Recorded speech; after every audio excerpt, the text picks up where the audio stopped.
টিমে যদি অলরাউন্ডার থাকে এটা টিমের জন্য অনেক অ্যাডভান্টেজ। আর যেহেতু সাকিব ভাই আমি দুজনই খেলছি, টিমের দুজনই ইম্পর্টেন্ট রোল প্লে করছে। সাকিব ভাই বোলিং করছে এবং ব্যাটিং করছে, আমিও ব্যাটিং করছি, বোলিং করছি।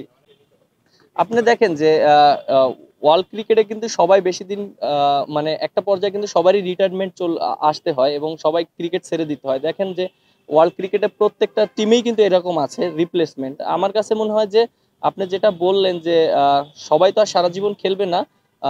সাকিব ভাই যখন থাকবে না তখন হয়তো আমার রোলটা আরো বেশি ইম্পর্টেন্ট হয়ে থাকবে টিমের জন্য। 250-টিরও বেশি ডিজাইন অপশন নিয়ে ওয়ালটন স্মার্ট ফ্রিজ, বোঝে আপনার প্রয়োজন। বেসিক্যালি আপনি যেটা বললেন যে 8 নাম্বার ব্যাটসম্যান হতে চাই না, কারণ 8 নাম্বারে ব্যাটিং করা অনেক প্রেশার। কারণ ওইখানে আপনি দেখেন টিমের অনেক সিচুয়েশনে এরকম থাকে যে টিম অনেক ভালো খেলেছে, তারপরে 8 নাম্বারে আমার নামতে হয়। আবার দেখেন এমন সিচুয়েশন থাকে যে টিম সবাই ব্যাটসম্যানরা ফল্ট করেছে, তখন আমার প্রেশারে ব্যাটিং করতে হয়। বাট জিনিসটা ওই ইঙ্গিতে আমি বলেছিলাম যে 8 নম্বরের সেরা প্লেয়ার হতে চাই না, উপরের দিকের সেরা প্লেয়ার হতে চাই। জিনিসটা আসলে এরকম ছিল। হ্যাঁ, আপনি যেটা বললেন চ্যালেঞ্জিং অবশ্যই থাকবে। ইন্ডিয়ান মাটিতে আমরা এর আগেও টেস্ট খেলেছি। আমাদের বিগত পারফরমেন্স ওইরকম ভালো ছিল না। বাট আমরা এবার একটা কনফিডেন্ট নিয়ে যাচ্ছি। আশা করি যে ওদের যে কন্ডিশনটা আছে আমরা এনজয় করার চেষ্টা করব।